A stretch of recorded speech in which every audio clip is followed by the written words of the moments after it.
안녕하세요, 독자 여러분. 오늘 좀 뒷배경이 좀 이상하죠? 오늘은 제가 서울에 건강검진을 받으러 왔다가, 현재는 김포공항 옆에 있는 롯데호텔에 잠깐 하룻밤 자고 가려고 합니다. 오늘 건강검진 받았는데, 용종이 너무 많이 나와가지고, 5개나 나왔다 그래서 그걸 띄었는데, 용종을 띄면 바로 비행기를 타면 안 된다고 그러더라고요. 그래서 어쩔 수 없이 김포공항 옆에 있는 롯데호텔에 이렇게 좀 투숙하고 있습니다. 내일 이제 제주도 내려가야죠. 잠깐 시간이 남아서 동영상을 하나 틀었는데요. 오늘 드리고 싶은 말씀은 저희도 이제 재테크를 하는 채널이니까 내년도에 상황이 어떻게 변할지 한번 우리 스스로 한번 판단을 좀 해보는 것도, 기준을 잡아보는 것도 나쁘지 않을 것 같아서 오늘 그런 얘기를 좀 잠깐 드릴까 합니다. 지한이 아빠가 생각하는 내년도에 구체적으로 말하면 이제 아파트 시장과 관련된 내용인데요. 제가 평소에는 이렇게 이제 종이에 프린팅을 해서 하는데 여기 프린팅이 없어서 제가 가지고 있는 패드를 보고 좀 말씀드리도록 하겠습니다. 전제 조건은 저는 이렇게 생각합니다. 부동산 시장에 대해서 특히 아파트와 관련된 얘기를 좀 드릴 건데요. 코로나 바이러스가 종식되는 것과 집값은 큰 차이가 없을 것 같습니다. 저는 개인적으로. 다만 제가 생각하는 가장 큰 차이는 코로나 바이러스가 내년도에 해결된다고 가정되고, 그 다음에 금리가 오르기 시작한다면 부동산 시장은 상당히 어려워질 가능성이 높다 라는 생각을 가지고 있고요. 그래서 오늘 말씀드리는 내용의 대부분은 금리가 현재 시장을 계속 유지한다 라는 전제하에 말씀드려야 될 것 같습니다. 이 금리를 예측하는 것은 사실 신의 영역이기 때문에 제가 어떻게 뭐라고 말씀드릴 수 없고, 제가 또 그쪽의 전문가도 아니기도 하고요. 그래서 만약에 내년도에 부동산 폭락이 발생한다면 그거는 코로나 때문이 아니라 코로나가 해결되고 많이 풀려있는 유동성이 흡수를 하기 위해서 금리를 올리는 그런 상황이 되면 아마 부동산 시장도 엄청난 조정을 받지 않을까 싶고요. 저 개인적으로는 현재 정부가 추진하고 있는 공공주택이나 임대주택의 활성화, 그 다음에 이 집값이 안정되는 게 저를 위한 것이 아니라 우리 다음 세대의 안정을 위해서, 아이들을 위해서 바람직하다고 생각을 하고 있고요. 아파트는 인플레이션이 올라가는 것만큼 조금씩 따라서 올라가는 정도의 수준을 유지하는 것이 좋지 않을까라는 개인적인 생각을 가져봅니다. 다만 재테크 관점에서는 좀 이런 개인적인 생각과 정치적인 상황과 관계없이 어떤 기준을 좀 잡아야 될 것 같으니까요. 그런 부분을 좀 한번 말씀드리겠습니다. 첫 번째, 제가 생각하는 내년도의 아파트 시장의 변화는 가장 큰 것이 아파트 매매 조건의 복잡화와 다양화다라고 말씀드릴 수 있을 것 같습니다. 아마 네이버 부동산이나 호갱노노도 단순히 평형만을 가지고 금액을 보여주었다면 앞으로는 이게 이렇게 바뀔 것이다. 예전에 아파트를 살 때는 동향, 남향이냐라는 것 하나하고 이 아파트가 로얄층에 해당되느냐, 그렇지 않느냐, 똑같은 아파트 단지를 기준으로 말씀드리겠습니다. 그랬다면 이 두 가지 정도, 즉 아파트를 선택할 때 이 두 가지 정도만 고려하면 되는데요. 내년부터는 이 고려의 대상이 많아진다. 아까 말씀드린 것처럼 동향이냐, 남향이냐, 그 다음에 로얄층이냐, 비로얄층이냐는 똑같이 존재하지만 크게 앞으로의 고려사항은 4가지의 형태대로 분류가 될 거다. 그래서 이 4가지는 시스템에 반영될 가능성도 굉장히 높습니다. 예를 들면 그 아파트가 10억이라고 가정을 하겠습니다. 이 10억이라는 동일한 아파트도 똑같은 조건이라 하더라도 가격이 달라질 것이다. 그게 첫 번째가 그 아파트가 실제 주인이 소유하고 있는 아파트라면 10억 5천에 팔리게 될 가능성이 높습니다. 즉 주인이 이제 나가게 되니까요. 그래서 매매를 할 경우에 사는 사람이 바로 들어갈 수 있는 아파트인 경우에는 가격이 올라갈 가능성이 좀 있습니다. 두 번째, 이 아파트가 전세가 끼어 있다면 전세도 두 가지의 종류로 나눠질 겁니다. 아마도 첫 번째는 임차권이 한 번 행사된 아파트의 경우와 임차권이 한 번도 행사되지 않은 아파트. 가장 큰 차이는 2년 동안 기다려야 되느냐, 4년 동안 기다려야 되느냐의 차이가 될 수 있을 것 같습니다. 한 번 임차권이 행사된 아파트의 경우에는 시세가 10억이라면 9억 5천 정도의 거래가 될 가능성이 높고요. 그 다음에 임차권이 한 번도 실행되지 않았는데 전세가 사는 세 번째의 경우에는 10억이 시세지만 실제로는 8억 이런 식으로 가격이 많이 떨어질 가능성이 높습니다. 떨어지거나 매매가 되지 않을 가능성도 존재합니다. 왜냐하면 4년을 기다려야 하기 때문입니다. 그 다음에 네 번째로 월세나 반전세가 끼어있는 아파트다. 이런 경우에는 시세인 10억을 그대로 반영해서 팔릴 가능성이 높다. 제가 생각하는 정리 방안, 내용은 네 가지의 종류로 나뉜다. 이제 아파트가. 이 네 가지의 구분자가 실제로 시스템에 만들어질 가능성이 높은데요.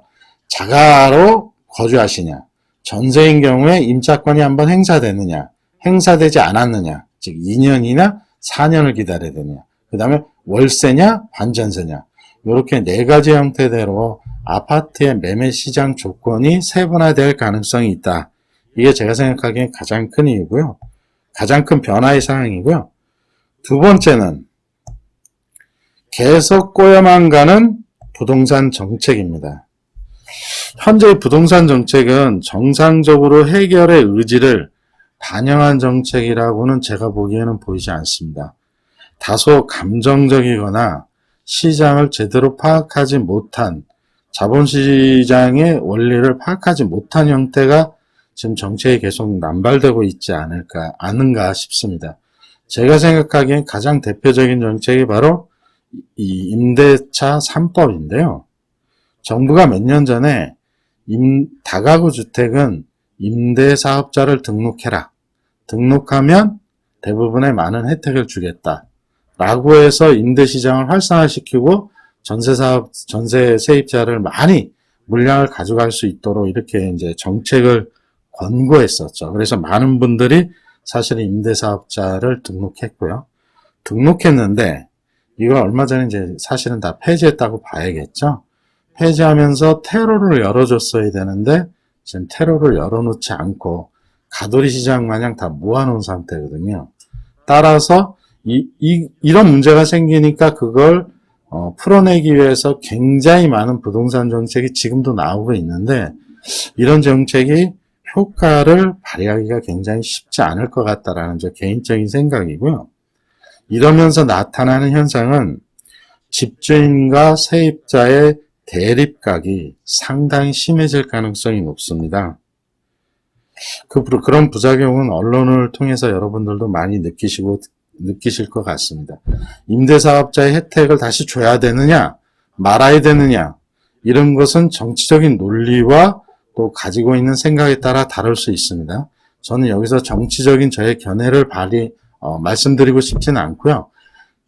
재테크를 하는 입장에서 시장을 좀 객관화해서 보자고 한다면 이와 같은 상황이 발생할 수 있을 것 같고요. 다주택자가 이제 전세 물량을 걷어들이고 있는 상황이다 보니 전세금이 지금 급속도로 오르고 있는 상황이죠. 이런 것에 대응하는 새로운 정책을 계속 내는 것이 현실적으로 계속 부작용만 나오는 것이 아닌가. 다만 이런 정책을 바꾸거나 해야 되는데 현재의 정책은 문재인 정부의 명운을 걸고 하고 있는 정책이고 더군다나 국회의 경우에 지금 과반수 이상을 민주당이 차지하고 있기 때문에 쉽게 바뀔 것 같지는 않습니다. 어쨌든 이런 생각이 들고요. 그 다음에 세 번째, 제가 생각하는 부동산 시장의 방향은 눈만 껌뻑이는 다주택자다. 지금 현재 다주택자는 퇴로가 없거든요. 퇴로가 없기 때문에 당분간 그냥 계속 눈만 껌뻑이고 있을 가능성이 높다.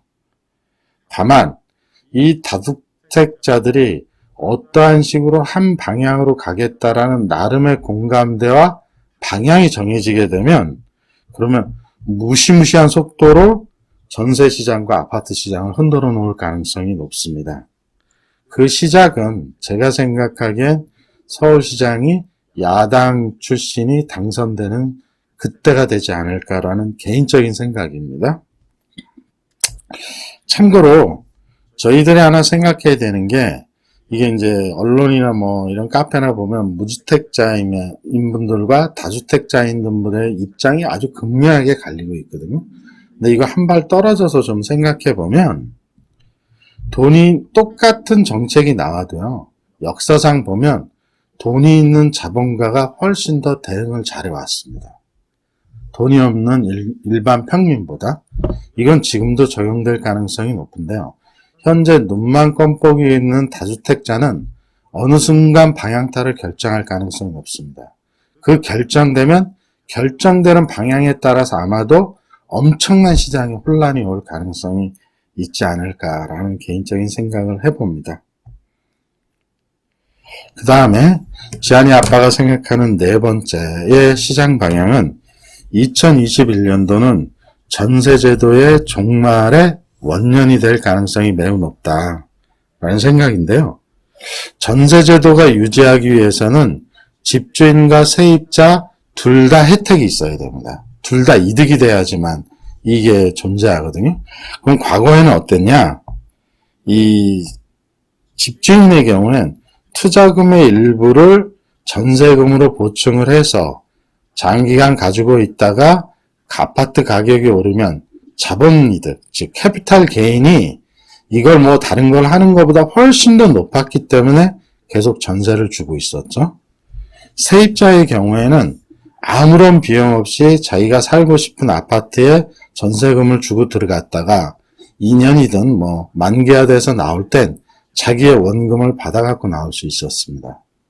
그러면 이 전세제도가 유지되려면 어떤 조건이어야 하냐면 이 양자가 모두 똑같은 이득이나 양자가 모두 이익이 되는 방향으로 바뀌어야지만 이게 유지가 될 수 있거든요.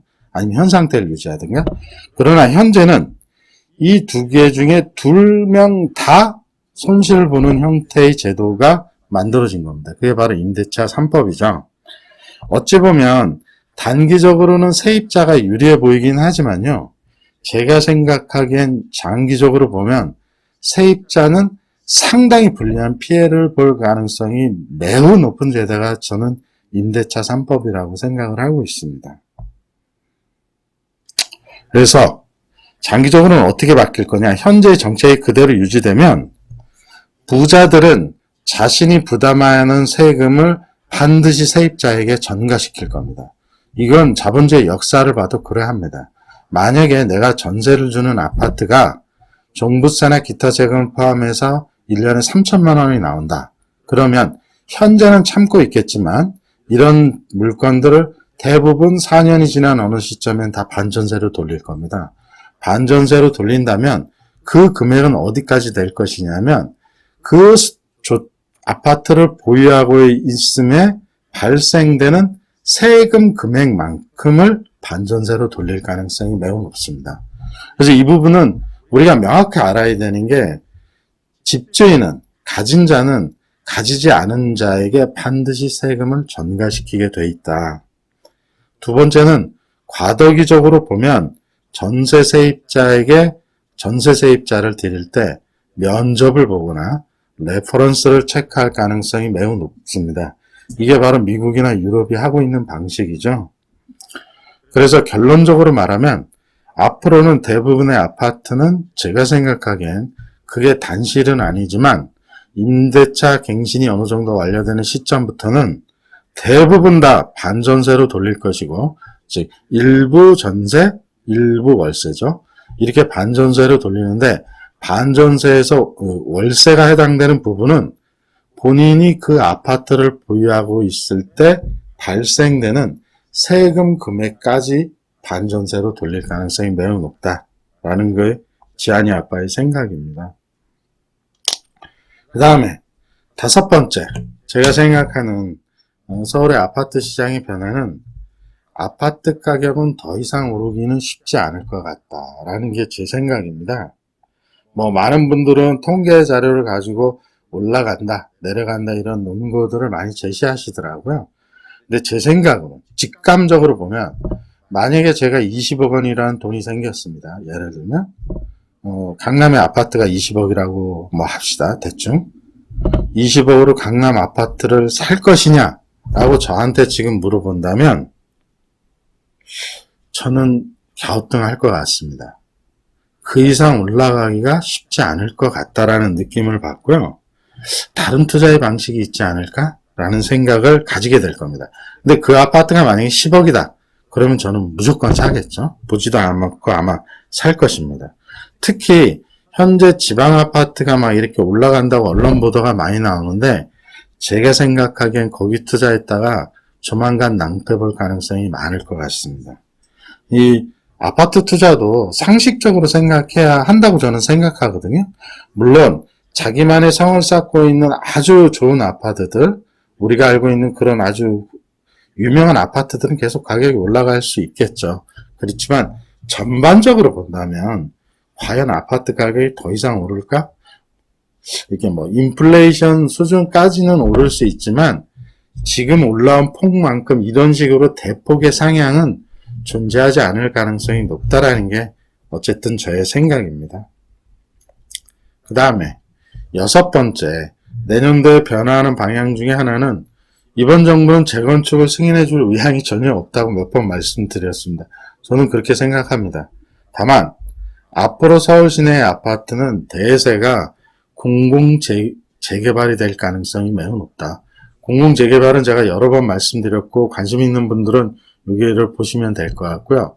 그래서 공공재개발, 즉 가지고 있는 지주도 혜택을 받고 정부도 혜택을 받으면서 엄청난 인센티브를 주는 방식의 그런 방식들이 대부분일 것이고 재건축, 공공재건축 이런 것들은 쉽지 않을 것 같다. 이번 정권에서는 그런 생각을 갖게 되고요. 마지막으로 7번째, 지금 막 오피스텔도 뭐 오르니 많이 그런데요. 제가 보기엔 자산가들은 월세 수익을 받는 것을 굉장히 좋아하거든요. 또 그게 주기적인 현금 흐름이 나오니까 시장 자체에서 이렇게 월세를 받을 수 있는 형태의 상품이 나올 가능성이 되게 높다. 그걸 정부가 만들어낼 가능성이 많은데요. 제가 생각하기엔 그게 바로 부동산 리츠가 될 가능성이 높다라는 게 저희 생각입니다. 부동산 리츠와 관련해서는 제가 이 시간에 뭐 다 설명드릴 수는 없으니까요. 어쨌든 크게 이렇게 7개의 방식으로 내년도에 특히 아파트 시장은 변해가지 않을까라는 지한이 아빠의 생각을 해봅니다. 독자 여러분들의 생각은 어떤지 궁금합니다. 자, 오늘은 여기까지 하도록 하겠습니다. 감사합니다.